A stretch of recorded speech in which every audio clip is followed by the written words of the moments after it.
Olá, o programa Agricultura Alto Vale começa agora aqui na tela da RBA TV. Confira só o que nós preparamos para você nesta edição.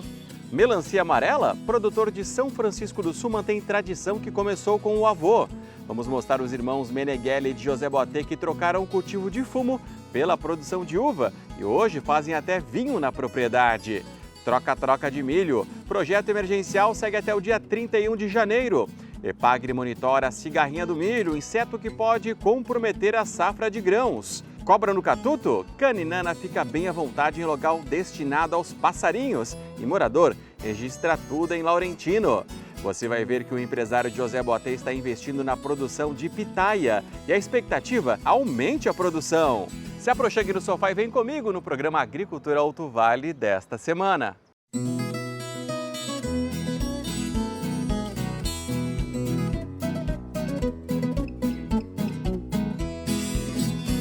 Patrocínio Sicredi, construir juntos uma sociedade mais próspera.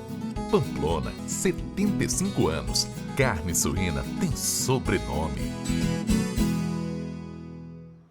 Olá, que bom encontrar você aqui na tela da RBA TV. Você que acompanha o nosso programa Agricultura Alto Vale também pelas redes sociais, pelo Facebook, pelo YouTube, pelo nosso portal rbatv.com.br.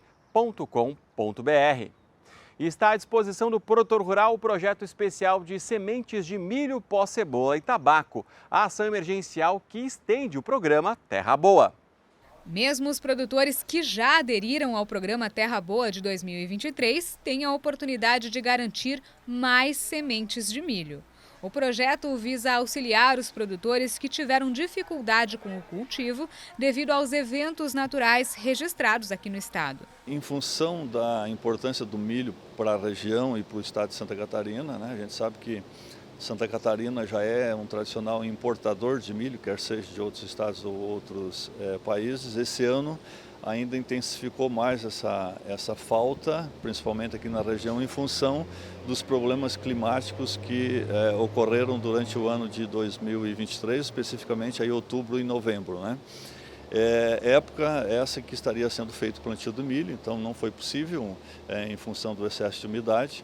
E até para aquelas lavouras que já estavam implantadas, houve um prejuízo bastante grande em função do excesso de umidade que prejudicou bastante o desenvolvimento da cultura. Trata-se de um programa emergencial. Ele entrou em vigência no dia 15 de janeiro e com durabilidade determinada. Ela tem um prazo curto, encerra-se dia 31 desse mês, dia 31 de janeiro. Haja visto que o zoneamento agrícola para estar se fazendo o plantio de milho, nas épocas em que o zoneamento diz quais são as melhores épocas, ela encerra-se agora alguns municípios já dia 20 e outros municípios dia 30 de janeiro. Então, em função disso, pode estar se fazendo o plantio até de acordo com o zoneamento de cada município e por isso que a validade é até dia 31 de janeiro agora deste ano. O cadastro de adesão pode ser feito nas lojas agrícolas da Cravil. Foram disponibilizados para o projeto até 5.000 sacas de sementes de milho. O produtor, então, o grupo familiar, ele pode retirar até 5 sacos de milho. Para isso ele precisa se deslocar até a loja da Cravil, para fazer um cadastro. De posse desse cadastro, ele pode fazer a retirada do milho para estar fazendo o plantio, e ele tem direito a um subsídio de até 50% do valor da saca da semente, limitado a R$ 400. Ou seja, se um produtor, por exemplo, for retirar uma semente de milho, que hoje o valor de venda, por exemplo, esteja R$ 700, ele tem direito a um subsídio de 50%, ou seja, R$ 350. Se, porventura, ele escolher um material que está sendo vendido a R$ 900, ele terá um subsídio de R$ 400, porque tem um limitador aí que é R$ 800 a saca da semente, preço de venda, limitado a 50% o valor do subsídio. E a Epagre está monitorando o aparecimento da cigarrinha do milho, inseto que transmite doenças que podem comprometer a produção. Segundo o primeiro boletim do ano do programa Monitora Milho SC, a média populacional da cigarrinha do milho em Santa Catarina está em torno de 10 insetos capturados por dia.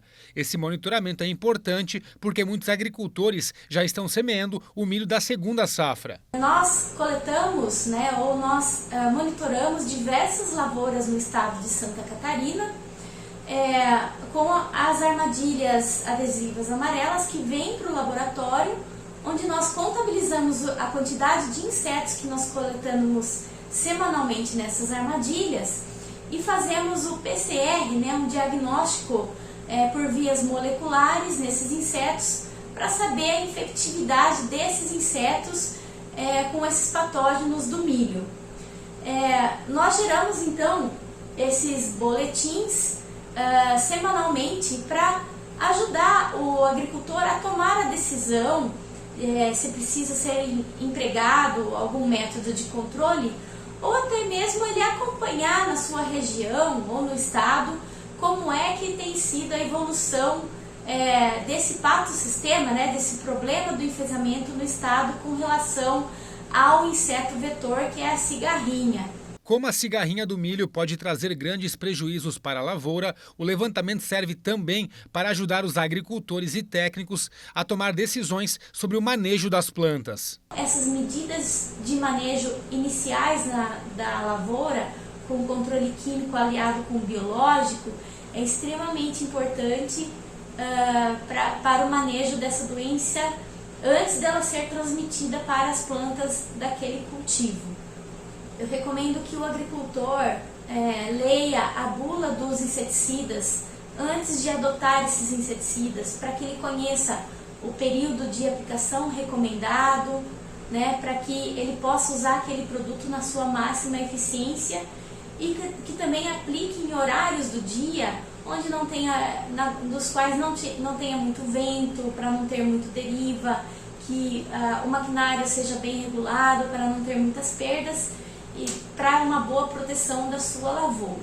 Os agricultores também podem acompanhar os dados sobre a cigarrinha do milho através do aplicativo Monitora Milho SC. Além desses boletins semanais, nós também temos um aplicativo, o aplicativo Monitora Milho SC, que está disponível no momento para sistemas Android. Então ele pode entrar lá na Play Store e baixar o aplicativo gratuitamente. E agora a gente vai até São Francisco do Sul, no litoral catarinense, para conhecer um telespectador do programa Agricultura Alto Vale, que produz a melancia amarela. Ele nos enviou um vídeo falando dessa cultura, uma herança familiar. Mais doce, com menos sementes, a melancia amarela vem crescendo no mercado brasileiro. Estimativas indicam que mais de 600 quilos da fruta já são vendidos no país a cada safra. Elas vêm de produtores como o seu Ayrton, que comercializa e produz a fruta em São Francisco do Sul, no litoral norte do estado. A melancia amarela chama a atenção por ser bem diferente daquela vermelhinha com a qual estamos acostumados. A atividade iniciou com o avô dele. Eu sou o agricultor Ayrton Correia, de São Francisco do Sul, produtor da melancia Kodama de polpa amarela. Os populares chamam de melancia amarelinha. É uma tradição desde o tempo do meu avô, ele que plantava essa melancia aqui em São Francisco do Sul. Telespectador da RBA TV, o seu Ayrton ainda cultiva abacate nativo e alface para venda, além de produzir o caldo de cana durante o verão. E com uma particularidade, a moenda por lá é feita com um microtrator. A moenda está aqui, É uma Butini, bem 120. O segredo para tocar essas máquinas com uma máquina agrícola é a correia frouxa. Se ela dá o tranco da cana, vai patinar, vai quebrar a engrenagem. Eu uso um contrapeso aqui para ela não arrastar a máquina. Mas é excelente moenda, é a melhor do mercado, não tem para bater. Todos os anos, o cultivo da melancia amarela se torna uma forma de impulsionar a renda. E o seu Ayrton começa religiosamente no dia 2 de novembro, feriado de finados, como manda a tradição da família. Ela é cultivada no mês de novembro, é de polpa amarela, ela existe mesmo. Para muita gente é um mito, A melancia amarela, mas ela existe de verdade. As melancias estão à venda aqui na margem da rodovia Duque de Caxias, em São Francisco do Sul, no bairro da Reta. E veja a seguir aqui no programa Agricultura Alto Vale, cobra no catuto, caninana fica bem à vontade em local destinado aos passarinhos e morador registra tudo. Você vai ver que um empresário de José Boatê está investindo na produção de pitaia. A gente volta já.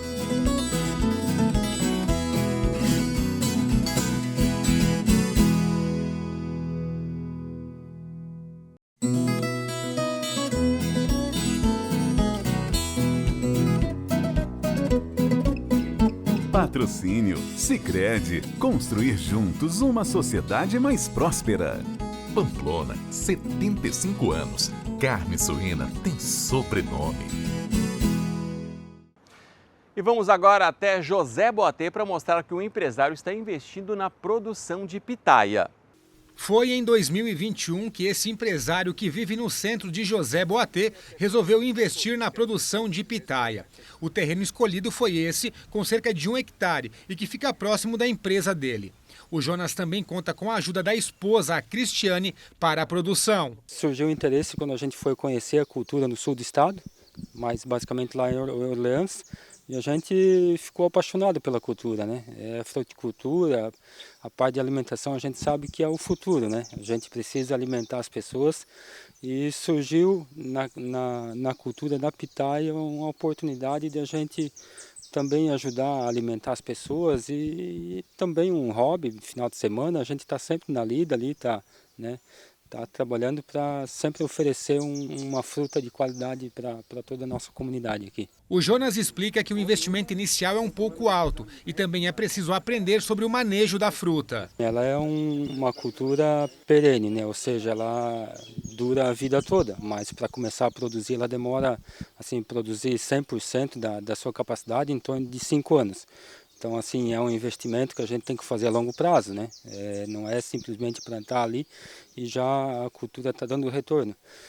Isso é uma das dificuldades que a gente tem, assim, né? A gente precisa investir bastante na frente para ter o retorno lá na frente, né? Hoje ele planta algumas variedades de pitaia na propriedade. Um dos diferenciais é que elas não precisam ser polinizadas. Como a gente tem outras atividades, também a gente focou em variedades que são autoférteis, ou seja, não necessita de polinização, né? A própria fruta faz todo esse trabalho, né? Não precisa ir lá à noite fazer esse trabalho. A gente optou por isso até porque a gente também não tem esse tempo à noite para ir lá fazer, né? Então, todo esse trabalho de polinização é feito pela própria fruta. A colheita da pitaia aqui em José Boatê ocorre entre os meses de dezembro e maio. E a expectativa dos agricultores é colher pelo menos 5 toneladas da fruta. Todos os anos ela vai aumentando, né? É como outra fruta, a uva, né? A laranja, enfim. O primeiro ano a gente colheu em torno de 500 quilos, o segundo agora, que é esse ano agora, a gente está com a expectativa de colher em torno de 5 toneladas e assim por diante, né? Conforme vai passando os anos, a fruta vai desenvolvendo, vai crescendo. Com bom manejo também a gente consegue alcançar o que a gente está querendo, que é em torno de 30 toneladas, né? A gente tem 2.000 pés hoje e é o que a fruta produz, mais ou menos. A fruta, que chama atenção pela beleza e também por ser saudável, tem conquistado cada vez mais mercado. E é por isso que tudo que é produzido aqui já tem destino. Na verdade, a gente não dá conta de suprir a demanda aqui do pessoal, né? A gente está aqui numa rota importante, aqui, que é a rota das cachoeiras, né? E tudo vai divulgando, um divulga aqui, outro divulga ali. Na verdade, toda a nossa produção é vendida aqui mesmo na propriedade. E segundo o Jonas, a produção de pitaia pode servir como fonte de renda, principalmente depois que a produção ficar maior. É uma cultura que a gente se apaixona, né? A gente tem outra atividade, como eu te falei, mas a gente, quando pode, está sempre lá dentro, cuidando e podando e, né, conversando com a fruta, que isso com certeza, né, é um passatempo, e um passatempo que deixa a gente é um passatempo bem gratificante mesmo, para a gente estar no meio da roça lá mexendo na cultura da pitaia. A gente está bem apaixonado por essa cultura, hein? Os interessados em comprar a fruta podem falar com o Jonas. Pode ser comprado direto aqui no sítio mesmo, a gente tem sempre gente aqui para atender a comunidade, né? E é bem fácil. Chegando, a gente está aqui para atender. está florindo praticamente todos os dias, né? Atrasou um pouco devido à chuva que deu no ano passado, ali atrasou um pouco a produção, mas agora começou, agora até maio a gente tem expectativa de colher praticamente todos os dias. Hein? Em Laurentino, uma cobra caninana, serpente não peçonhenta, que chama a atenção pelo tamanho, se aconchegou dentro de um catuto, onde pássaros normalmente fazem o ninho. O morador registrou a cena, olha só. Olha só essa foto. Percebe algo diferente? Ao invés de um passarinho no catuto, temos aqui uma cobra caninana. Difícil entender como ela conseguiu essa proeza devido ao tamanho. Essa não é a primeira visita da cobra na propriedade do seu Ângelo Nasato, que mora perto do trevo de acesso ao centro de Laurentino, na rua Vitório Tonetti. Já acostumado com a presença da caninana, ele não se assustou e até registrou o momento. Oi, cobrinha. O que tu tá fazendo aí, menina? Hã? O que tu tá fazendo? É só vendo para crer mesmo como uma cobra tão comprida conseguiu se acomodar no catuto. Ele até chamou a esposa para ver. Ângela, vem cá ver. Não encai ela saindo? Olha lá ela. Ela desce por ali, ó. Como é que ela cabe dentro? E olha, é grande, ó. O catuto foi colocado na frente do galinheiro. O seu Ângelo disse que não havia ninho de pássaro nele. Na ausência de inquilinos, então, a caninana achou o espaço aconchegante para ficar e parece ter gostado do quintal do seu Ângelo. Essa cobra aí, ela apareceu lá no meu quintal pela terceira vez. A primeira vez quando ela estava em cima de um pé de Oro Pronobis deitada no inverno aí, pegando o sol. A segunda ela entrou no catuto. Ali eu peguei e soltei lá no mato. Essa cobra ela deve pesar mais ou menos uns 2 quilos, mais ou menos, pelo peso que eu peguei no catuto. E o comprimento são uns 2 metros. E agora a terceira vez é esse que está na filmagem ali. A caninana, que tem coloração amarela e preta, pode atingir até 2,5 metros de comprimento e não é peçonhenta. Apesar do porte avantajado, é considerada uma cobra muito ágil. Se alimenta de pequenos lagartos, anfíbios, aves e seus ovos e roedores também. O que tu tá fazendo aí, menina? Hã?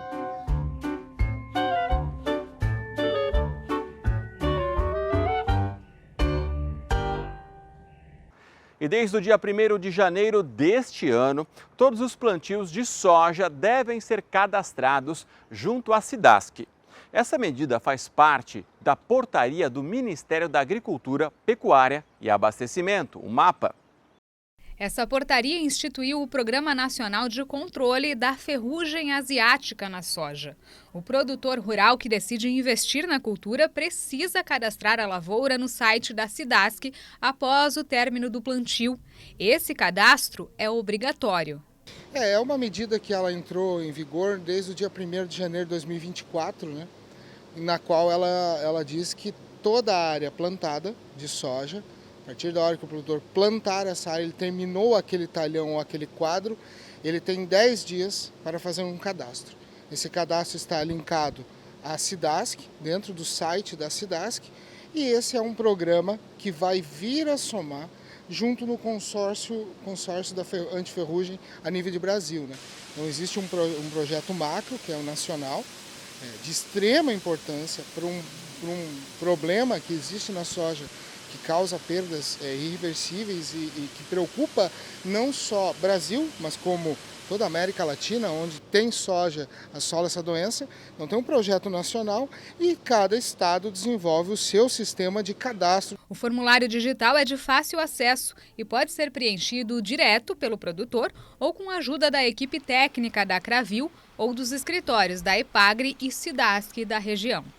Vai colocar nome, localidade, ponto de referência, aonde, né, latitude e longitude, aonde ele plantou, qual a data, qual é o material que ele plantou, né, qual é a tecnologia desse material, e ele vai enviar como informação para a SIDASC.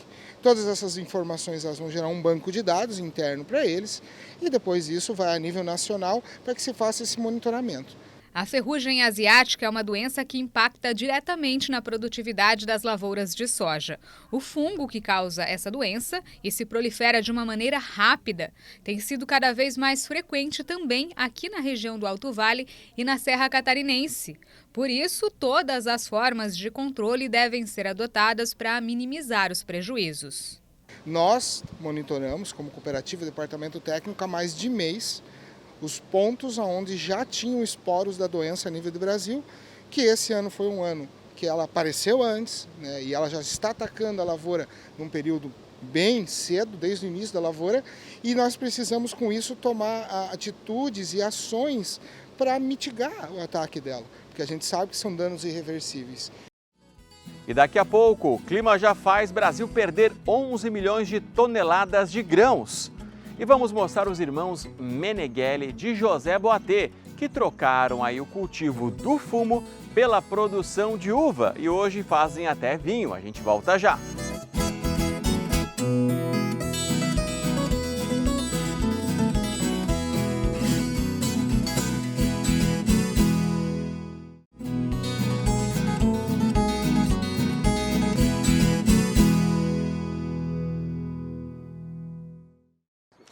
E a safra está apenas começando e os estragos causados pelas adversidades climáticas já resultam em uma perda de 11 milhões de toneladas de grãos no Brasil. A cada mês, a Conab, a Companhia Nacional de Abastecimento, vem reduzindo o potencial total de produção.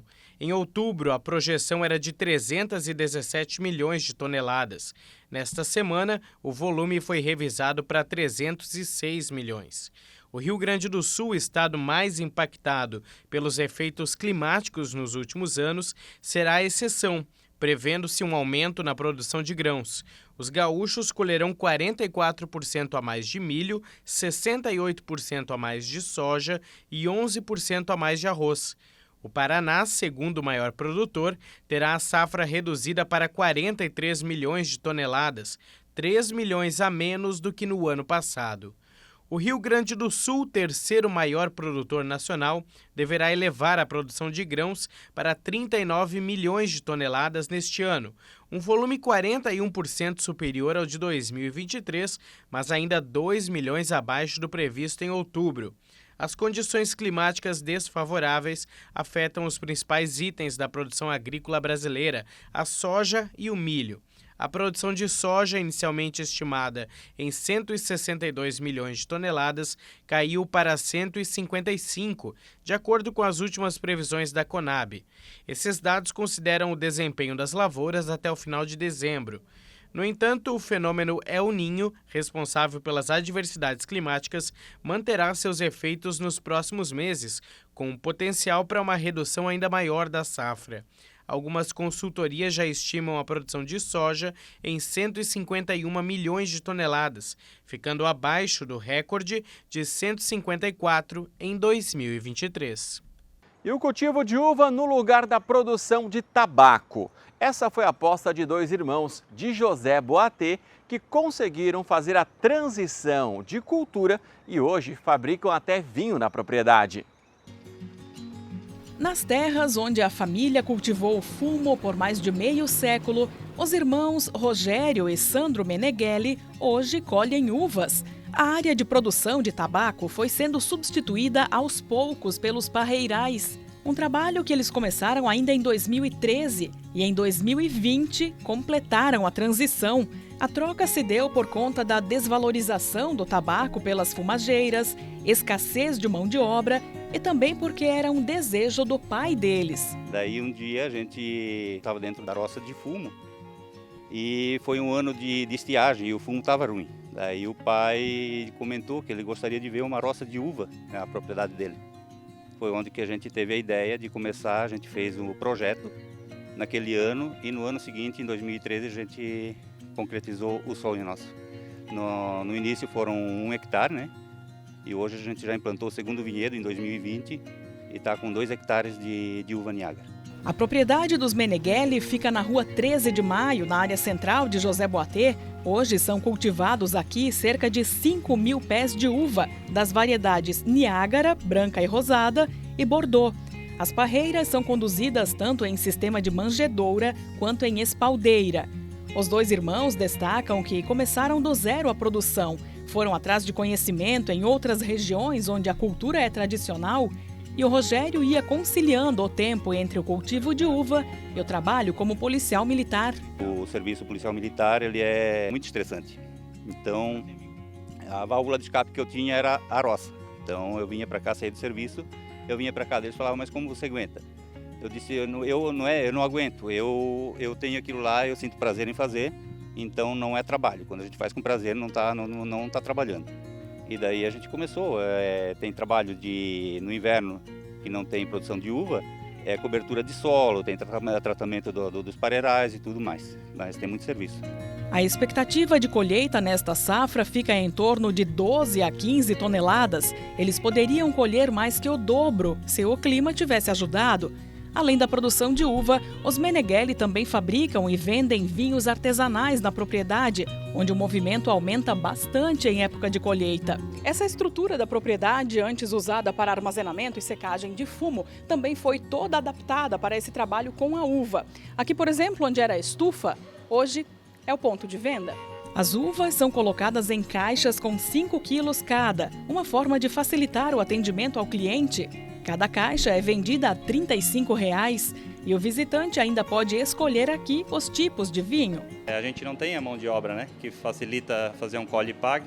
Nessa questão a gente se adaptou na questão de fazer os 5 quilos, facilita para o cliente, facilita para a gente e tipo assim, pode chegar, pode degustar, facilita muito na mão de obra, né? É um core aí para atender, tá colocando na mesa, né, e fazendo o corpo a corpo com o cliente, que é isso que a gente gosta também, amigo, então a gente tem que estar presente. Com diversas variedades de uva, então tem muitos tipos de vinho diferentes. Isso, hoje a gente está com 5 tipos, né, entre tinto, branco e o rosé, né. Então a gente está fazendo totalmente artesanal, começamos bem baixinho, bem pequenininho, mas hoje a gente já chegou a quase 6 mil garrafas por safra.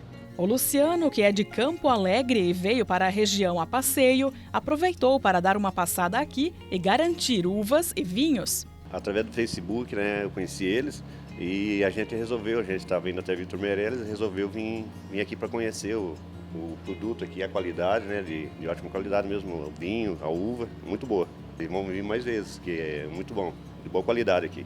A gente trabalha aí das 7 da manhã, tranquilamente está aberto, né, até 7, 8 horas da noite, sem parada para o almoço, né? A gente está na propriedade direto. Para o seu Genésio, de 81 anos, que acompanhou de perto a transição na lavoura, o investimento valeu a pena e mudou a história da família. Já cansado da luta do fumo, a gente pensava em alguma coisa diferente na vida. Então a gente viu que tinha outro meio de vida sem ser aquele do fumo, né? A gente sente uma emoção muito grande com isso, porque a gente vê que os filhos estão contentes com isso, né? Então eles trabalham gostando do que fazem. A maior alegria nossa é ver o nosso pai feliz. Então ele olha, ele vem, a gente está colhendo a uva, ele está caminhando pelo meio do pareiral. Chega a ser emocionante a gente olhar para ele e ver, ele chega com lágrimas nos olhos e ver que os filhos deram continuidade. A gente não abandonou o que ele deixou para a gente. A gente pensa em continuar, pensa em aumentar até, mas vale muito a pena. A vida que eu levei, assim, criando a família, a vida praticamente 60 anos plantando, para viver sempre pobre, cansou, né? Cansou. Não é que eu quero dizer que agora seja rico, né? Mas a vida mudou. Agora o senhor fica aqui mais tranquilo, saboreando as uvas aí. Claro, o trabalho mudou, né? E tomando um vinhozinho. Aquele é o melhor, né?